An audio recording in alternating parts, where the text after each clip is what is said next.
Welcome back to Signals and Steroids. We're continuing a continuation update on GBP USD, and we're currently on a 4 hour time frame. And if you can see, bow, we're finally in profit. I know, like in the past few days, you guys got really scared keeping this trade, especially with this wick when news came out. Scary wick, but if you kept my stop loss right here, we almost got stopped out.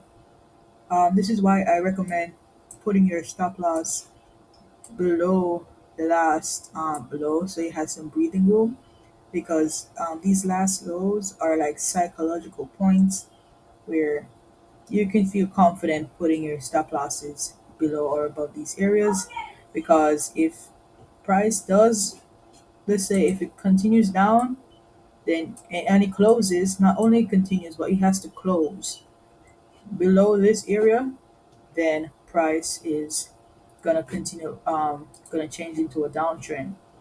But it didn't do that, so we're still looking for buys. We're finally in profit. We were in drawdown for like, let's see, from the open of this trade, from the end of this trade, we were in drawdown for 7 days, a whole week of drawdown, and it can be tough for a lot of traders. This is why the psychological aspect is the most important part of day trading. It's 95% of trading, your mindset, your psychology. If you got scared and you saw this big red candle and you're like, oh no, I'm going to exit, and let's say you were risking $400 on this trade, and you say, oh, I'm going to come out on like a $350 loss and save whatever you can down here. But if you held it just a little bit longer, not get scared. Uh, Price did push up and now we're currently in profit. And if you're seeing this right now, you should move your stop loss to break even right about now. Actually, just a little bit below that. You want to move it a little below this wick right here because price did create structure out of your stop loss. So as you can see, it's making higher highs and higher lows. Finally, I can highlight it. This is a high. This is a higher low. This is a higher high and a higher low. So I do recommend putting your stop loss here because it made structure of a higher low point. So definitely put your stop loss somewhere here. And we are going to be holding all the way up to at least here. Here will be our first take profit where I do recommend taking like, let's see,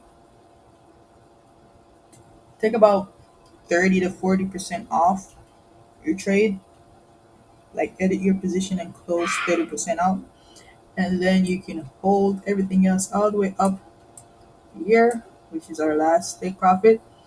Or option B is if you see price continuing to make structure like this, higher highs, higher lows, higher highs, higher lows, instead of closing out a percentage of your trade, you could simply move your stop loss into profit. I can't do it with this position tool, but you can definitely move your stop loss here or here instead of closing your position. But that's only if price is making, structure.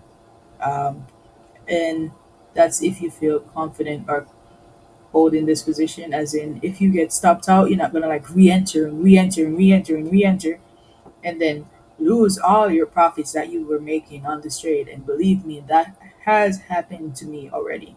So that's why this method of moving your stop loss in, you have to be your psychology needs to be on point because if it's not, and you're gonna see a little wick right here, and you'll be like, "Oh gosh, I gotta re-enter because it's still going up. It's still making higher highs, higher lows."